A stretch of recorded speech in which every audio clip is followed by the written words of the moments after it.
Tiago, it's an amazing pleasure for me to be sitting across from you today, and I'm really excited about this session.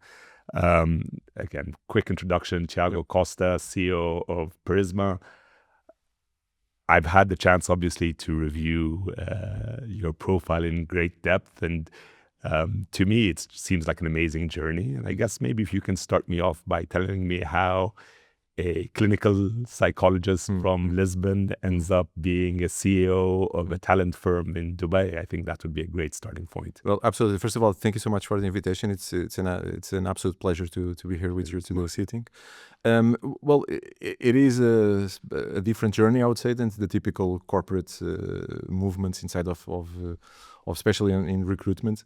It did started to, I always wanted to do psychology. I think it's one of those things that I knew for sure that I was going to be a psychologist. I had a very romantic view of what psychology is, rightly or wrongly, a very romantic view of what psychology is. I ended up by actually going into having a clinical practice at one point. Your own? No. I was working for different places. By the way, a young psychologist in Lisbon. You need to hustle also a little bit. So I used to work in different places, and one of them was clinical practice, the private clinical practice. And after one of those sessions, when I went back home, I thought I'm just not going to continue to be a psychologist. There was something that was triggered.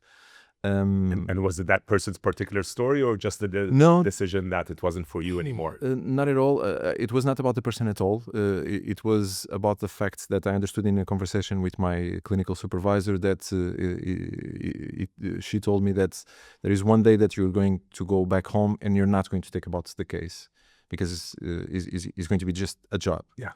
And that on the moment made sense, but throughout the drive home, I thought that doesn't sound right. So what I would need to let go was empathy. I would need to be less empathic as a person to be a very good professional. And I thought that's really not what I want to be. So what kind of person will I be if I have to let go of empathy? And I took a very harsh decision of just stop being a psychologist, which is everything that I knew. And then I was very lost on thinking, what am I going to do? How am I going to find a job? I have no skills. Except being a psychologist. So, and a very good friend of mine that was already on the corporate world told me, why don't you try recruitment? I was like, okay, that sounds easy, right? It's just talking with people, asking them, and a lot of psychology involved in that, trying to figure out who eats the company culture. And supposedly. So in my head, I had a different idea of what recruitment was, and back then I sent a few CVs.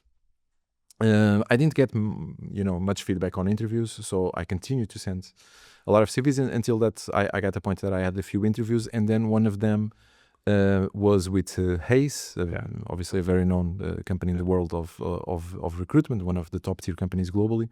And for some reason, the person that interviewed me back then, his name is Eduardo Ramos. He might have seen something in me, and he just gave me a shot. Yeah. And from that point till today, I never let it go. And I saw Hayes, Deko, Sakor, a lot of very impressive names in there. Yeah, I was blessed enough to be able to work for the global flagship companies on the recruitment world, being Hayes and Deko, two of them. I was managing director for the permanent placement in Portugal. I was board director for Deko in Portugal. Is the largest staffing company in the world. Hayes also, what an amazing experience. And there was a brief moment that I went to the client side with Sakor Brothers, and then I went back to agency after having my own company, which bankrupt in Portugal. So I lost. And the company was also in the world of recruiting. And I lost everything, by the way. Oh, wow.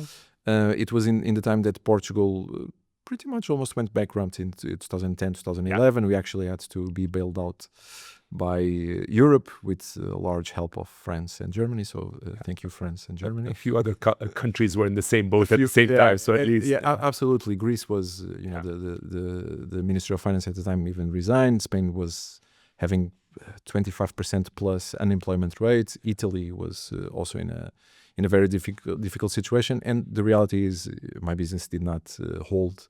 and I had to go back to finding a job at that moment. So that's when I went to Adeko. And then I spent 6 or 7 years with Adeko in different countries, being the last one in Qatar, where I used to. And that's a huge transition from Europe to Qatar. Was that driven by your desire to go more international, or did the Deko wake up one day and say, you're a great fit for the Middle East? No, not at all. It was not at all the later, 100% the first part. So there was a moment that in Adeko, Portugal, that I started having a little bit more exposure to international markets. And when I actually went to Milan to a meeting with the permanent placement country directors and so on, and I really thought, this is interesting, different cultures, different ways to see the world, different ways to... So I asked internally in Adeko for mobility, for international mobility. There came a few opportunities for countries that I had less interest of going, mostly because they were pretty cold. I had very specific interests to work in the Middle East. When I was with Sakur, we had huge operations here in the United Arab Emirates. The founders have a leg in both places. Yeah. Absolutely. They built an outstanding empire with the Sakur brothers. And I was very specific. I wanted to come to the Middle East. And then there was a possibility for country manager for Qatar.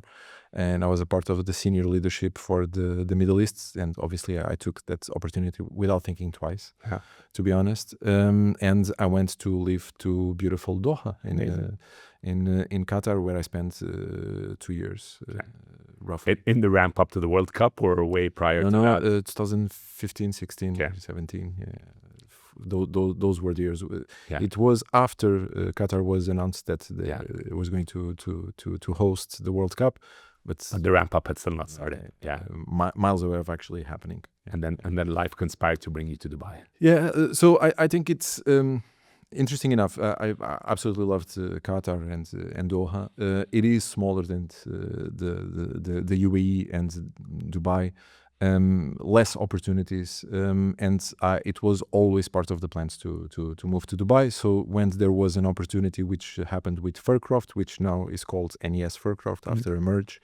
At the time, Furcroft was one of the top 3 global companies on recruitment with engineering and oil and gas. And while it was more specialized and less generalist, such as Adeko, for instance, the person that was running the business here was a previous manager of mine. So I trusted him, and I took the decision of leaving Adeko after 6 or 7 years. And I think it was the right decision. And after NES Furcroft, I met a very inspiring gentleman called David Stockton, which is today the group CEO of Deko Group, and back then was the CEO of Deko. And we had a conversation about building up a talent solutions business for the Deko. At the time, not group yet, but for Deko. And I took the decision of, this sounds like a very complicated challenge, but so interesting. My conversation with David flew in a second. He's a very interesting person. And 6 years and something after, I'm still with the group.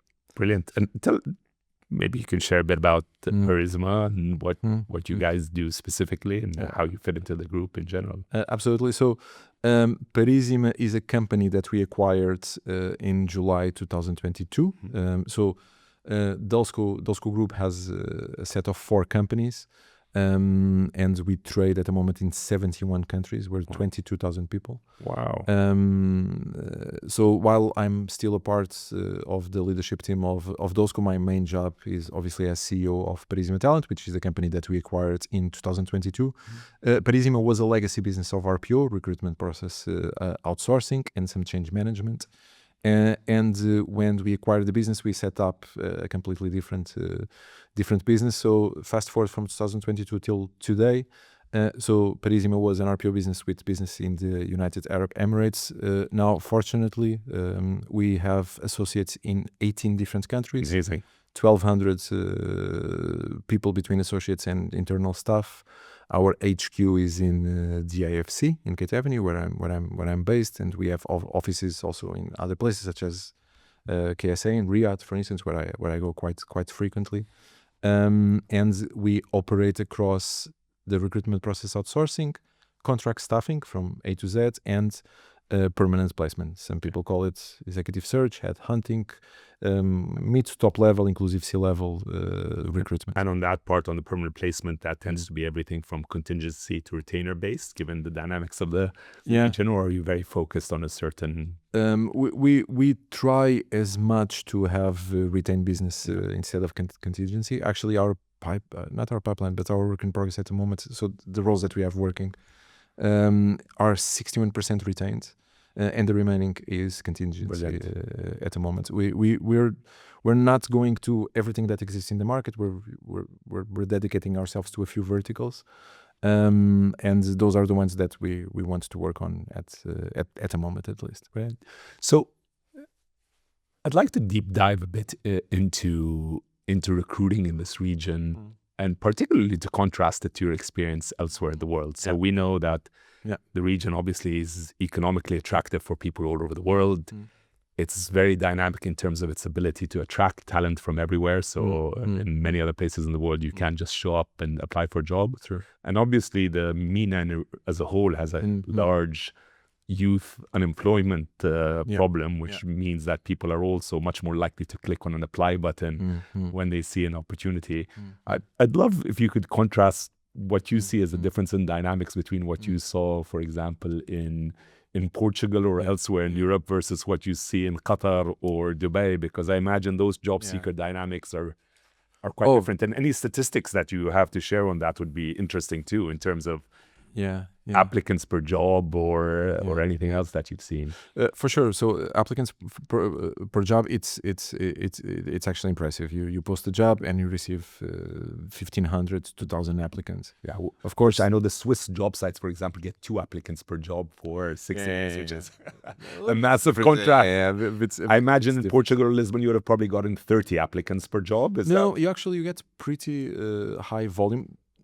Depending on the roles, of course. The vast majority of the roles, if we're talking about entry level up to mid management, we're talking about getting anything between 800, 900, 1,000 applicants until even in Portugal. Wow. Even in Portugal.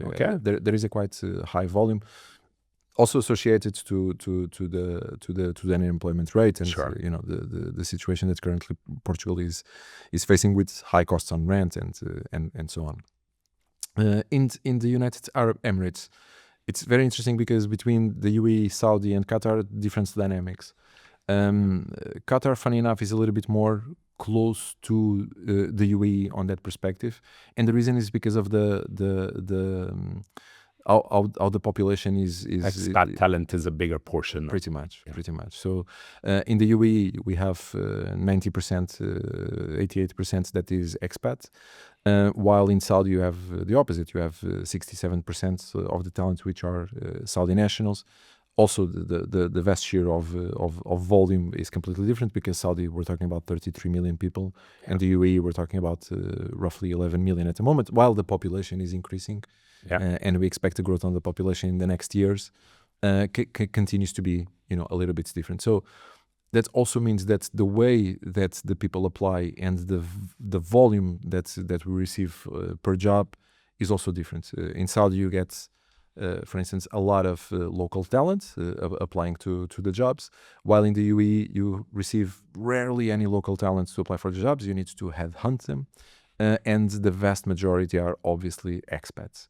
And from that point on is an inverted pyramid to be able to define the last people that gets the possibility of the interview.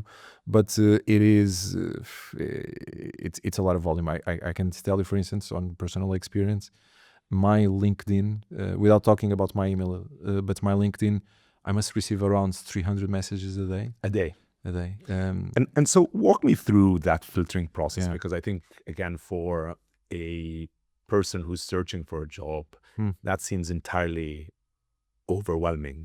I'm applying to a job, there's over 1,000 other people competing for me on the job, and oftentimes the single largest complaint we hear about in this region is They didn't. I feel I'm qualified, but no one ever answers me. So it would be very illustrative to, I guess, start off by saying, listen, from the 1,000, we're likely to see actually this many CVs. Our people are likely to have a conversation with this many, and this is how many actually get presented to a customer, because that funnel, obviously, like you said, is a large inverted funnel.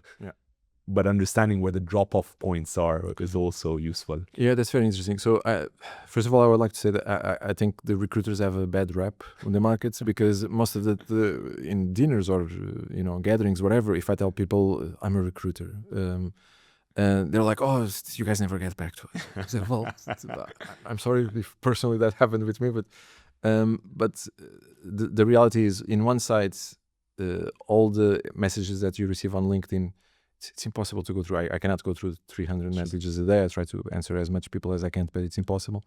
And then on the other side, if you have an ATS, an applicant tracking system that allows you to receive and reply automatically to the candidate, usually the answer is, thank you so much for applying. If you're not, we'll get back to you if in 2 weeks we did not contact you, is because you're in the database. And people get a little bit upset. They feel it, on the personal side, which is more than acceptable, right? You're looking for a job, you want an answer. But the reality is, this happens because from the job post, those 1,000 and something people, 3% are actually closer to be part of the requirements, which means... And so you're saying there's a 97% that are qualification issue, that people are spraying and praying, so to speak. It's not that they're qualified to begin with, even though they might think they are. Yeah, absolutely. I can give you a practical example, and I say this with all due respect for people who send, obviously, their CV, but for instance, a few months ago, I think I personally posted on LinkedIn a job ad for consultant for permanent placement, and I specifically explained needs, experience in contract staffing or permanent placement. Please do not write interested on the post, because I will not reply. Do send me your CV. And you would expect, if you're posting a job, the minimum that you would expect is for people to make an effort of sending you the CV and reading the post till the end. I received everything from nurses to, it's not about the profession itself. It's about, people do need to read the posts. And then I received around 150 interested. Directly contradicting the instructions you had given. Or see my profile, call me without numbers. How can you do that, right? Sure. And this is one of those things, which is sometimes it gets complicated to be able to explain to every single person. It's like, well, if please read the post. You always try to be very pedagogic around it. You always try to at least answer most people on saying, I'm afraid your profile doesn't fit for the job, and some people get very, very upset. Some people don't. But the reality is, 97% of the CVs that are sent to a specific job post, they are not qualified for that specific job post, and that's because people usually tend to click easy apply or just go to the job post and see 2 or 3 keywords and applying, which again is understandable, because if you're looking for a job and you're desperate to get that job or that interview, you will try everything, right? And then from the 3%, so you've gone from 1,000 to 30. The 30, how many of them, these are qualified now? They might be getting crowded out by the non-qualified. But from the 30, what happens next? How many? Is it a phone call next, a conversation versus? Absolutely. The first part is a phone call to be able to have some killer questions, which pretty much eliminate some candidates. And the killer questions, are they hard facts or are they soft? Because some people have killer questions like, are you a Saudi national? Because it's a Saudi national job. In other cases, it might be something a bit more testing their capabilities rather than Interesting question. Not usually, it's not on the soft skills parts. This one is very dead on specific kind of things. Right. That are you licensed by so and so? Do you have the software experience? For instance, that will eliminate X amount of candidates or not. But by trend, what happens from this 30 is that maybe 12, 13, 11 pass the killer. will move to a face-to-face interview, Microsoft Teams, Zoom, Skype. Well, Skype is going to be discontinued as of May, so we're not going to talk about it. Microsoft said to eliminate it, but then it goes to a face-to-face in whatever the channel of an interview.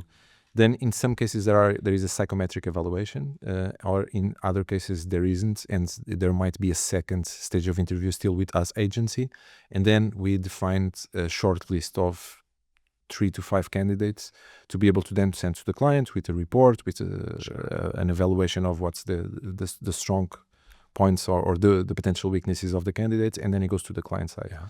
From that point on, it can go from everything from one interview to, as I have seen many times, 9 stages of interview, which we do not suggest to our clients because it makes the process being very long, and it will make potentially lose some candidates that would feel a little bit. And then at the end of the day, if you go through 9 stages and you're not a selected person, you will hate the process and everyone involved into it. So it depends a lot on that stage from the client side. And tell me a bit about psychometric. There's been a lot of give and take and debate about that. And given that there are 9 stages post psychometric, possibly, or 3 stages or no stages at all, depending. To what extent do you correlate the success of a hire to that psychometric? I mean, what's the utility of that as an exercise? So my psychologist friends would hate this answer. But the reality is, it does show something, but it's not the storytelling of the person or the personality. I'm a big believer that psychometric tests are a great tool if together with a competency interview, with a soft skill, with different sets of interview, because the test by itself will represent something in a vacuum in that moment in time. If you do a psychometric today and tomorrow we do exactly the same psychometric, the probability of the results being different, it's quite high. Because it depends on how you slept. It depends if you're upset or not, if you dropped your coffee in your pants on that day or not. If before you left home you had a fight with your son, your daughter, your wife, your husband, your whatever. So everything impacts on the way that you're going to answer to that psychometric. Of course, there is a margin of error, obviously.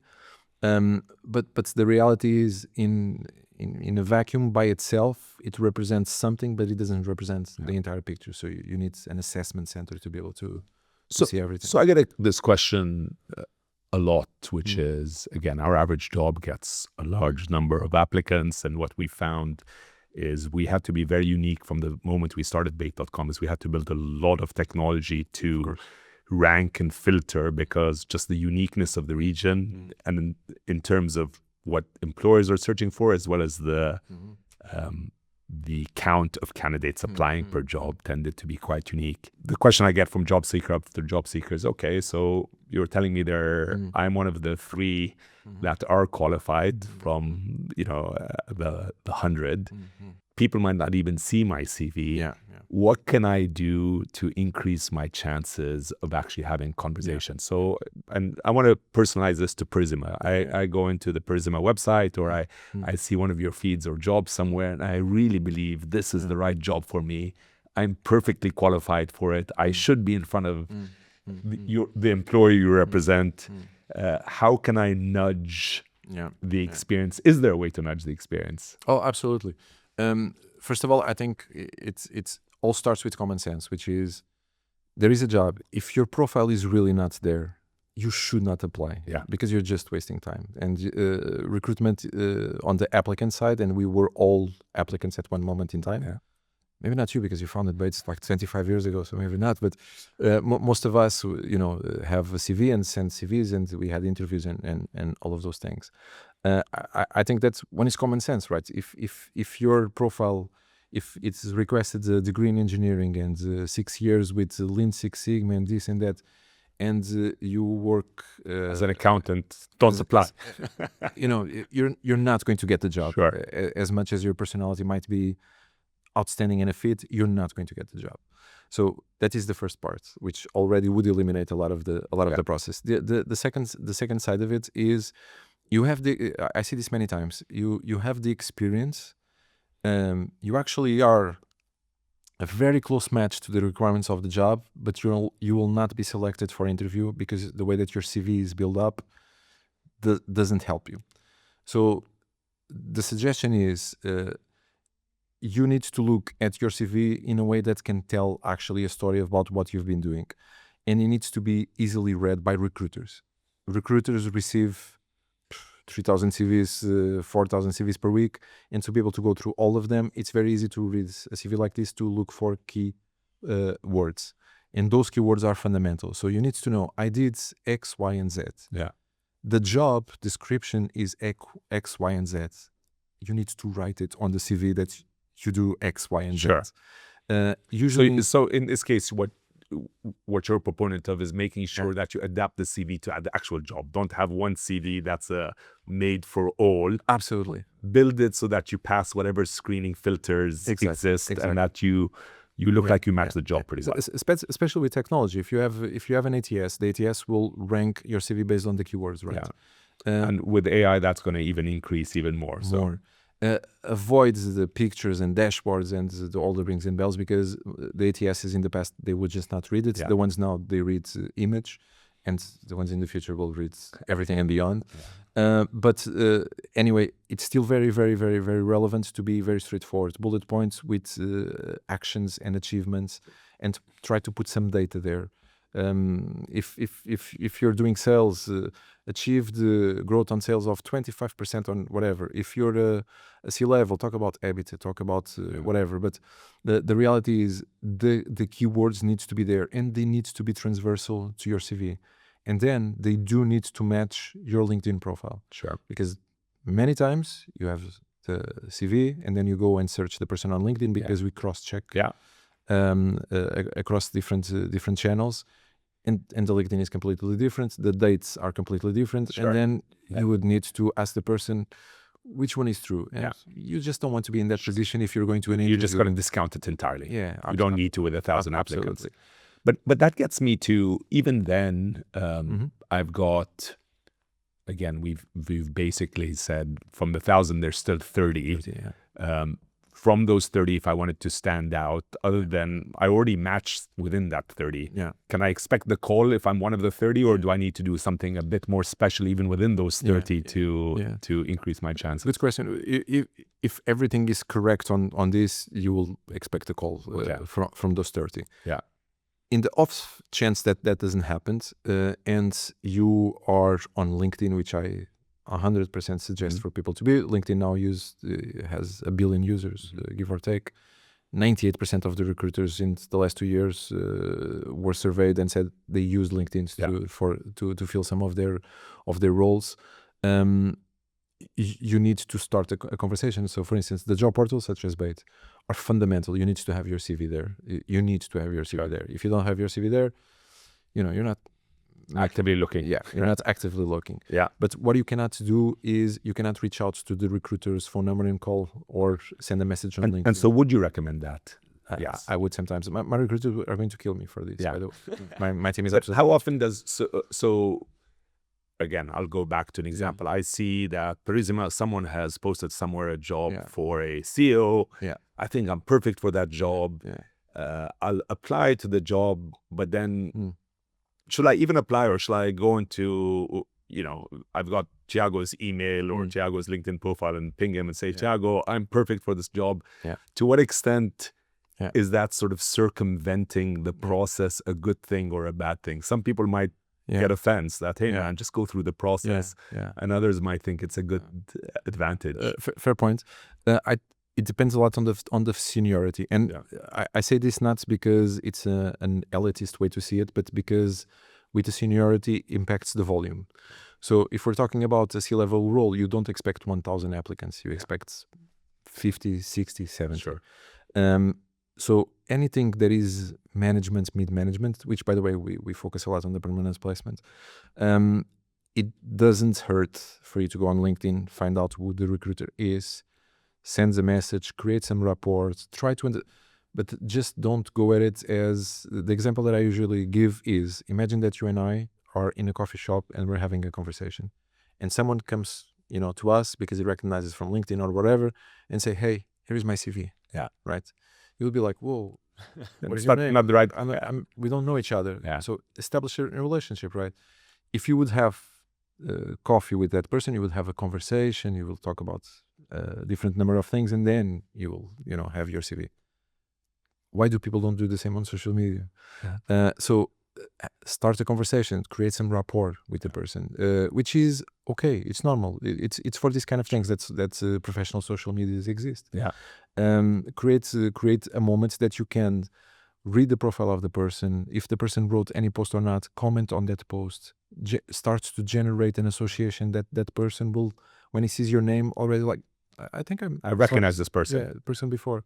And then have a conversation about the CV, because I receive so many, sometimes not even CVs, but so many messages saying, I see my profile for a job. I'm like, but Yeah. if you want a job, why don't you send me your CV for me to read your CV, for us to start a conversation? Yeah.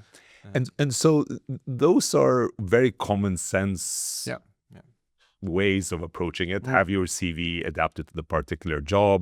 Yeah. Apply, but don't just depend on the applying. Look at your network, figure out how you can reach the contact person, build a rapport. Are there, you've seen a ton in your career. You've been doing this for a long time. You've been doing it, as you said, in-house, Not as a third-party agency, but still, I am. in the years that you've done it, are there any outrageous or crazy or very successful ways that you've seen that people have gone out of the box to get your attention? And I'd like to hear both the great stories and maybe if there are the horror stories where someone actually did something that you thought this is a bit insane. For sure. So first of all, just on my previous statement, I am old, so it's not that I'm you don't have the gray hairs to show it. So I'm 46, so I'm getting there. But there are some interesting stories. I think first of all, people tend to confuse sometimes professional social media with something else. Yeah. So I'm not going to talk about friends or colleagues, because that's up to them to tell. But me personally, I got very interesting CVs that actually captivated me to have a conversation with the person. And one of them was a guy that sent pretty much a video of him explaining why he's a good candidate, not for that role, but for us, just to have a conversation. Amazing. And sent it by email. He sent it on LinkedIn. Amazing. Yeah, he sent it on LinkedIn. I follow up. I asked him, can you send me more details by email? Which he did. He actually took the time, of creating something. And it was very, very creative. It was very polite.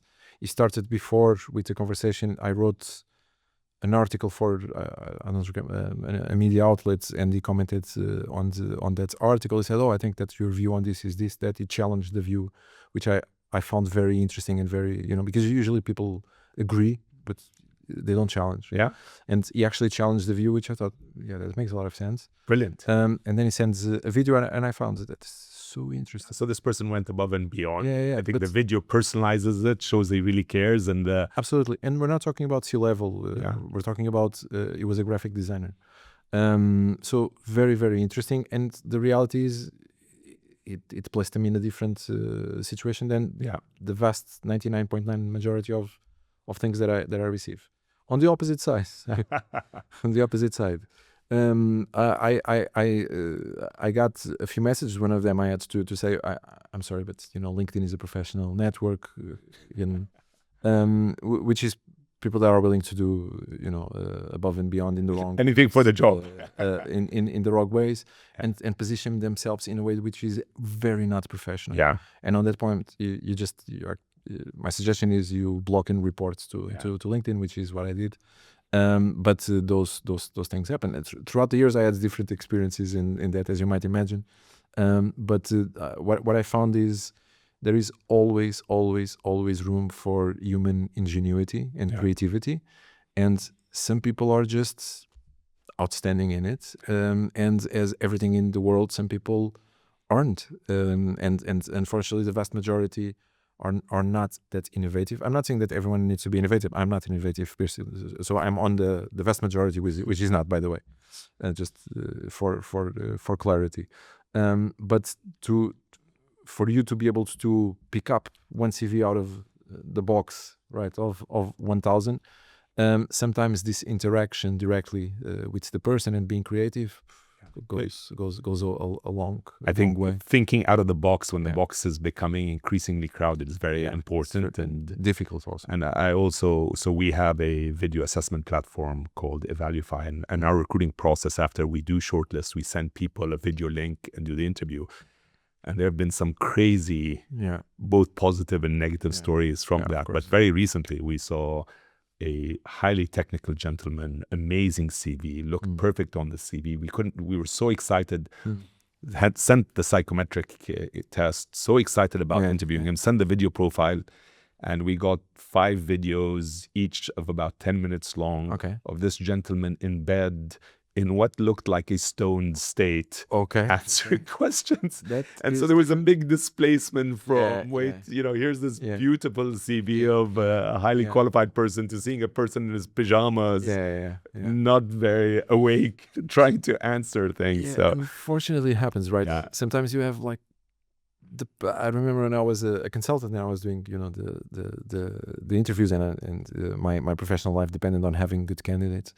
And you have that perfect CV, job requirement, everything is there. You have the conversation on the phone, brilliant. You meet for an interview and you think, how did this happen? Why? And so what are some of the, I used to say, and I'd be interested in your view of this. When I first came to the region, I had come from the US and I had applied for jobs. So as opposed to what you said, that my first... it was not a stab. I was not taking a stab at you. My first few jobs, I got flatly rejected for, and I learned that I was a very poor interviewer. And then I realized how interviewing was a skill. And in the US in particular, people were very well prepared for that skill. When I came to the region, that was a massive contrast in the opposite direction. People didn't come prepared. They came late. Oftentimes, the first question was, what will I get paid? When's the weekend? And strange questions that you didn't expect. Obviously, things have developed a lot since we started Bayt. It's some 30 years on. But I'd be curious about, once the CV is picked out and they've gone that extra mile, what makes one person stand out from the other? Because in the end, you need to pick those 3 from 30 that you send to your customer. And absolutely. First of all, congratulations on the longevity of Bayt. Thank you. Just outstanding, to be honest. And it's a name that I knew before I came to the Middle East, by the way, because it was popping up in a lot of places, especially when you're looking for potential opportunities and you're not sure. So again, congratulations. On the interview process itself, that's where I believe that recruitment, after this today, and when this goes online, my team will hate me. But that's the second time they'll hate you. The first time was for getting around the system. No, and it will continue if the conversation continues. But the reality is, I do believe, and this might be a bit controversial, that the recruitment model as it exists is a bit obsolete. And technology is broken. And very broken. And technology will change everything. The key parts where human recruiters, consultants, whatever you want to call it, are fundamental is on these moments of the interview, with the very last stage of the 2 or 3 or 4 or 5 candidates that eventually one of them will get the job.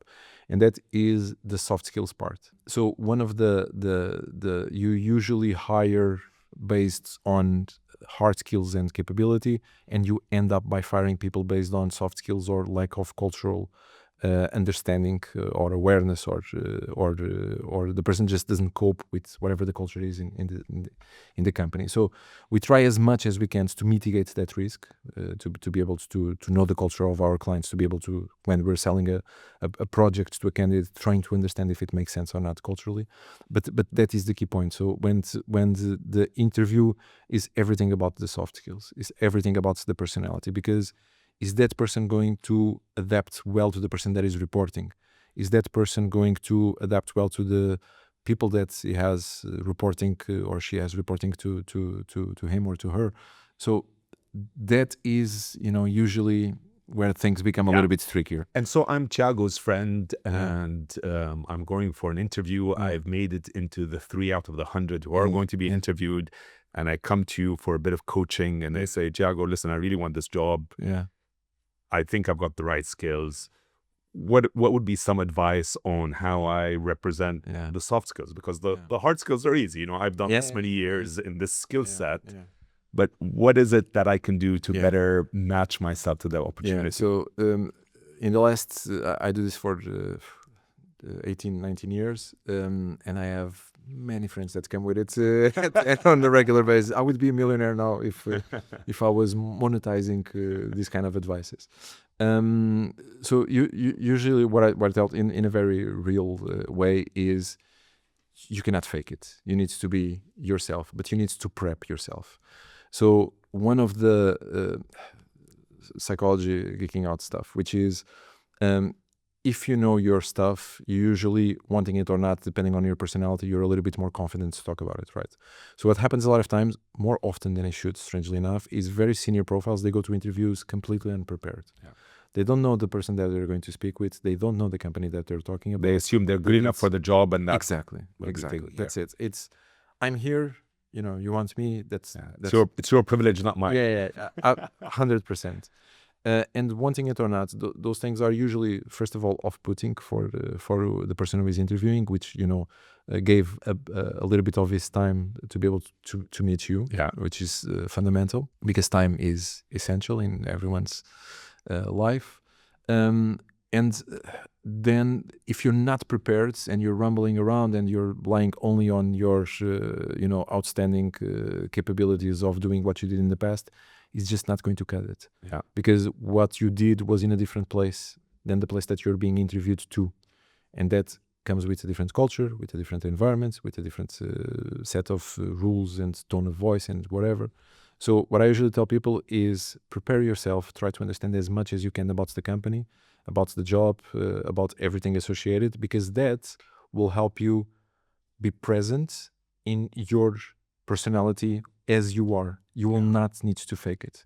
And if you don't have to fake it, everything becomes so much a good flow. Those interviews it's just a flow. Just goes. You don't need to pull teeth, and you don't feel the person. You see the fit right away, and both sides feel it. Absolutely. So it's interesting to say that a lot of the soft skills and a lot of the way that you present yourself in the interview comes with homework. So we usually, I have a lot of public speaking events, right? And usually people tell me, "Oh, you're so comfortable with it." But it's not that I just show up and I was like, "Okay, let's talk about this that I never heard about in my life, but I'll tell you about it." It comes with some homework, right? And it comes with a lot of things. I'm an introvert, by the way, so it takes a lot of energy from me to do public things. It takes a lot of energy. It drains me. But I love it. I absolutely love it.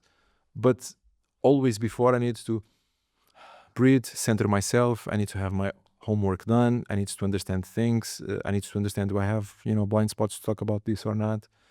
So I think sometimes people, even who is a natural, some people are naturals, on public speaking. But even those will need some kind of preparation. That sometimes their preparation is less throughout the years because they already prepped many times before. But the reality is it always comes with it. Today I prep much less than I did 10 years ago, for instance. But I continue to do my preparation, and I hope I continue to do so, because I think it helps, and I think the people that are there to listen to you deserve for you to actually being prepared. Because you're giving your time to them, but they're giving their time to you. So I think that in interview, in a micro environment in this case, without talking about public speaking to whatever the number of people, I think the interview is exactly the same thing. You're 1-on-1 or 1-to-2, or if you're in a panel, 1-to-3. And some people get nervous, right? Some people get nervous because you're in evaluation mode. But if you're confident, if you're if you centered yourself, if you know exactly what you're talking about, it's a huge aid for you to be able to present yourself in a different way And that is going to make it's marginal gains. That will make all the difference. It's brilliant. It's basically researching and doing your homework. And with that comes, you'll be yourself and your enthusiasm show and your interest in the job. And I think between knowing the company and being enthusiastic, you're already... It's a great selling point. A large way of the way there. A follow-up on that. So you talked about killer questions that were early on in the process that were more hard skill type of questions.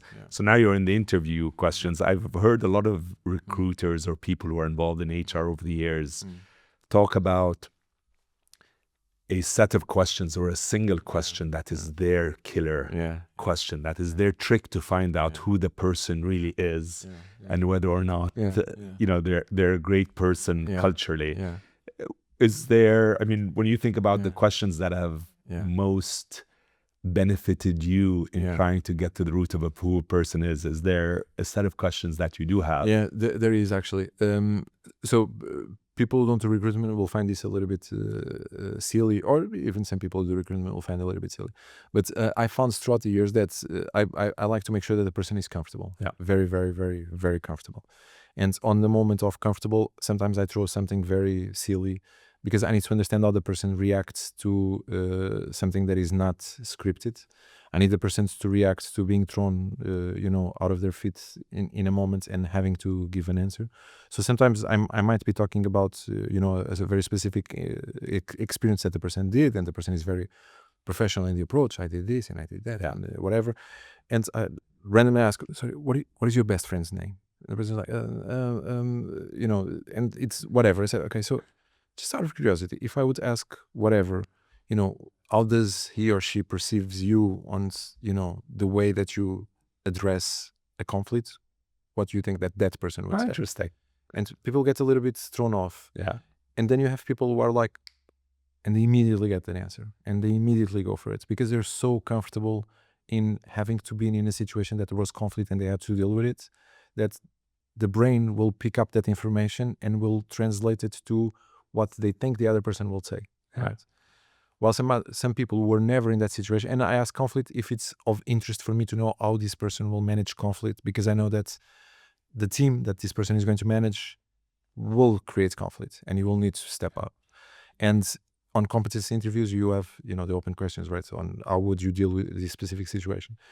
But when it's thrown off outside of a regular conversation, it comes, the person activates memory and will activate previous experience to be able to reply. So we will use this. That's why some people get a little bit thrown off and some people need to do, and they're like looking around the room if the answer is there, right? Sure. Because your brain is not accessing the information because you need to create a new information of what is going, because you never dealt with it.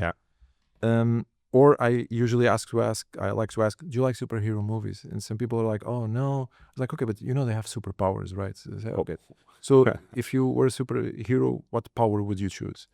And there is absolutely no right or wrong answer. I need to understand what they evaluate more on perception. What is it there? A lot of people, recruiters usually tend to say, I would like to be a mind reader. Recruiters, that's their common answer. 9 out of 10 will say, I like to be, a mind reader. I have a very good friend of mine that asks, let me see if I get right the answer. How many balloons to fill an airplane? How many balloons do you need to fill an airplane? Interesting. Yeah, asks this. I was interviewed once where someone asked me, again, early on in my career when I was starting off, why I would qualify for a particular investment banking job I was applying for. And I said, I'm an engineer by education. I have good numerical and analytical skills. And the gentleman asked me a similar question. He said, how many pennies can you fit in this conference room? And it was one of these very large investment banking conference rooms. And my funny story there is I did a volume by volume calculation. And he said, oh, that's a great answer. And I didn't really want the job. So I said, it's actually not a great answer. The right answer is this. And the reason was, it's not a cube fitting into a cube. It's a circular thing fitting into a rectangle. And so I did it essentially to get kicked out of the interview. of the interview because they had flown me to New York and it was a good chance to vacation. And instead of being locked into a day of interviews, I think he was so impressed by my arrogance and the fact that I got it right is he walked out and came back in with a job offer. Okay, that's true. Which I didn't expect. But that also made me realize it wasn't the right culture for me. Did you took the job? I did not take the job, so I didn't want to be part of a not very of a arrogant culture. Fair point. Cool. So those are basically your getting people out of their comfort zone a bit, no matter how comfortable they are, and trying to understand a bit of who they really are. For the superpower one in particular, so again, let's say 50 recruiters tell you, my superpower is mind reading. How do you distinguish between one and the other? What's the follow-on to that to decide? I don't have a follow-on to this one. I just wanted to hear usually that one. Yeah. Usually in recruiter, sometimes I have an expectation that that is going to happen, and then I need to use the rest of the interview to do other stuff or to try to understand. Also depends on the way that they, as everything. Some people will be like, mind reader, and some people are like, oh, mind reader, so it depends a lot. But all of those pauses, all of the confidence and all of those things, they reflect so many different things. And then when you put everything together, you get, a feeling of the person and what is going to happen. At the end of the day, you can only mitigate risk as much as you can, because we're human beings. There is always an inherent risk on everything, right? So you need to try to mitigate as much as you can, and that's what we try to do. Again, we talked about the process being broken, and here are humans trying to understand humans, and all the human fallacy comes, all our faults come within that, whether it's our fault in presenting ourselves that day, because as you said, we might have woken up on the wrong side of the bed or had an argument with someone, but also it's the interpretive side. We might have an amazing person come in and just interpret the messages incorrectly. Tell me a bit about the keyword of our time, which is AI. How do you see that changing the world for us, particularly when it comes to recruiting? And to me, I'd love a bit of a 360 view of that, if possible. How will it change it in your mind for the job seeker trying to stand out in a very crowded world? How does it change it for the employer, the recruiter trying to make sense of it? And then as a process as a whole, what do we have to look forward to? And will there be recruiters in the future? So there's debates about which professions will cease to exist. And there are all of these predictions about... Interesting. I did something in the last couple of years with Berkeley, University of California, the Haas Business School, and a chunk of it for 2 years was future of technology. And they actually have a matrix of the potential jobs that are going to be replaced in the next years. And I tell this to all of my lawyer friends: you guys are up. Accountants, you're next. So everything that is very transactional, that is one task sided, supposedly. What's the date in the report show is that in the next 25 years they're going to change drastically, and in the next 10 years is going to ramp up very, very fast. Interesting enough, the professions that would have less probability of being impacted, or let me rephrase, replaced by AI, was CEOs and whatever, because of the reasoning and the kind of thought that you require for it, which I think eventually will also change. But I'm a big believer that we are in a unique point of the human history, which is all the ingenuity of mankind now intersects perfectly with the available technology to be able to ramp up much faster. So I think that's this to say what? We talk about AI in the last 20 years, but never as it is now, because the available technology and the price of that technology, because now it's less expensive than, same as laptops, right? The first laptop that appeared was like this. You needed to bring it on your back and it would cost very much. Now you can get a laptop for whatever the price. So it's AI obviously is exactly the same thing. And the fact that now what we can think, there is potentially an available technology to be able to replicate it in the real world, will make the growth of artificial intelligence in most of the professions being, very, very fast. I think the recruitment world is not an exception to it. A lot of the tasks that are done by a recruiter are repetitive, are transactional, are easily replaced by technology. The human factor, that's those last three candidates and the soft skills and thinking a little bit with sometimes your gut, based on your previous experience. Sometimes when you cannot point your finger on it, but you have a feeling that candidate is not going to go through. Right. That's an algorithm eventually, and with machine learning will mitigate a lot of the risk, but sometimes will not get there fully, at least with the current technology.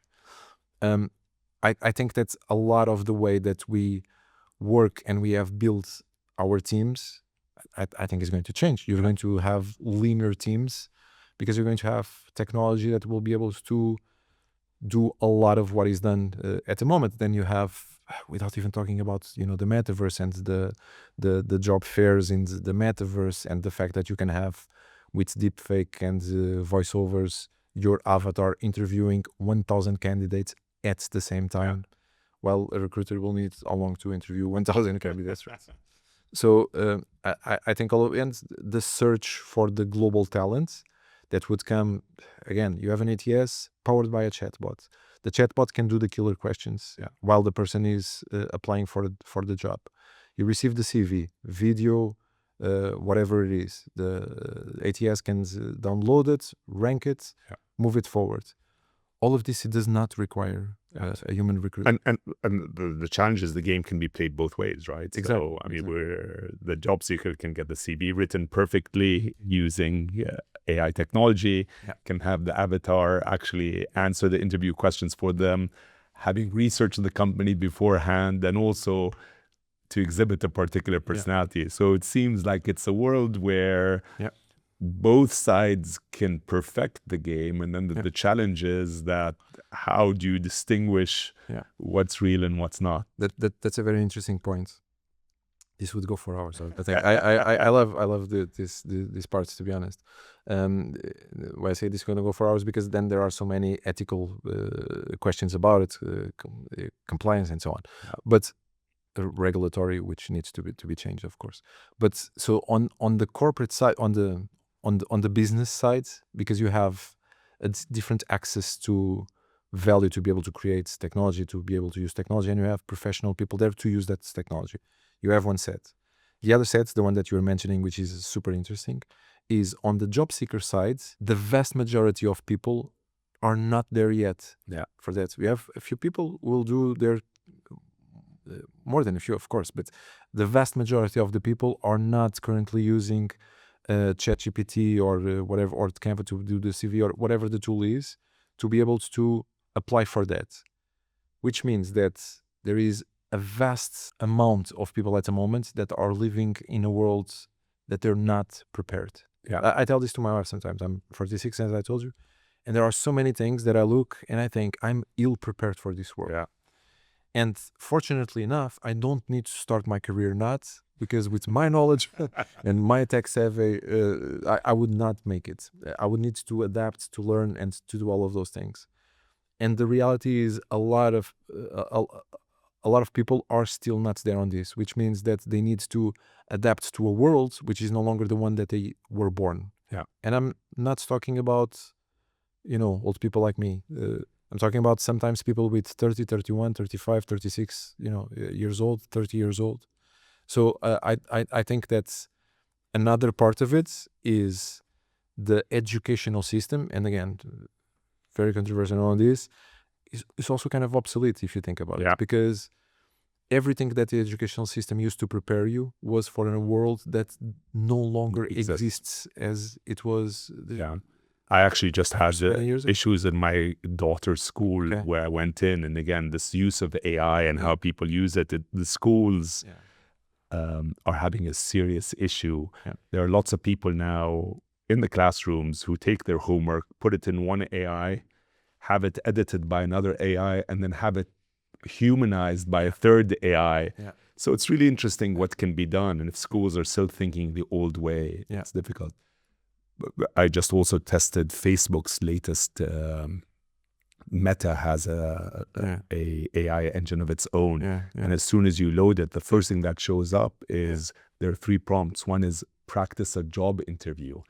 So it's getting people ready for that. But it sounds what you're saying over there, similar, I think, thematically to a lot of what you've said, is that most of the world is not there yet. And if you prepare yourself using it, that in and of itself is a significant advantage. For sure. And the reality is there is no other way to sugarcoat it or to say this differently. There are a vast majority of jobs that are going to vanish. And this is not different from the Industrial Revolution. Especially you worked in the US, especially in the US, when there was the Industrial Revolution, everyone that was working in agriculture was like, oh, what about now? There are robots doing this and whatever. And a lot of those jobs were lost. But a lot of new jobs were created through factories that were building these robots and coding and whatever. The reality is that period of time, the economy in the US ramp up. The reality across the world is going to continue to be the same, which is some jobs, a lot of them will be lost, but they will be replaced by new jobs. Now, the difference is people need to upskill themselves for those new jobs. If not, they will not be able to get that job. They will have menial jobs that will not be very relevant even for their previous skills, but they do need to adapt. And technology will, this is not about, I heard this, I don't know from who, but I 100% agree, which is technology is not going to replace humans, but technology is going to replace humans without the use of technology. So if you're a recruiter and you don't use technology, you're going to be replaced. If you're a recruiter and you're pretty good in the use of technology and adapt and upskill yourself, you're going to continue to be in the game. Probably you're going to excel, but it's not about A versus B. It's about A with B. And I think that point is fundamental. Together with the upskilling, I don't. It just needs to be there. It sounds from what you're saying that, again, given the rapid changes, longevity, which is the theme we talked about earlier, becomes a lot more challenging by the day. And if you're not continually adopting the latest, you're going to be dropped, particularly in a highly competitive marketplace. And it seems like the market's only getting more competitive. For sure. Look at the example of Bayt. When you start 30 years ago? 20. So we started in 2000, so 25 now. 25 years ago, when you started Bayt versus today, you changed. We have to change all the time. We're always on a knife's edge. We know it. There is the typical, very known example that everyone knows about, Blockbuster and Netflix. And Nokia and so many, Canon. Netflix were doing something completely different. And they understood, whoa, wait, something is going to change. And Blockbuster was like, no, we're too big. We're not going to fail. And they failed. Where are they? Tiago, this has been truly amazing and inspirational. A lot of lessons that I hope the listeners will get. I mean, fundamentally, it feels like it is a highly competitive market. You talked about some pretty scary figures in terms of number of applicants, how many are qualified to begin with, and even from those small portion that are qualified that might be hidden amongst this massive pool of unqualified, they have a job to do in order to stand out. And that job is to do that extra bit of homework, to make sure every CV is adapted to that particular job, which is easier today with AI. To make sure that they actually research the companies that they're looking at, not to take it totally comfortably, to be themselves, though, through preparation, which I guess preparation allows them to be themselves, to be prepared for some unusual questions along the way and not to panic as they get that, and not to worry about reaching out to their personal networks and creating new personal networks, because that feels like it's an important leg up. And then arm yourself with AI, particularly in a world that's quickly becoming AI, because if you don't, that will be an even greater disadvantage over others who do. It's been an absolute pleasure, and thank you so much. Likewise, thank you once again for the invite. It was great to have this chat. Great, thank you. Thanks a lot.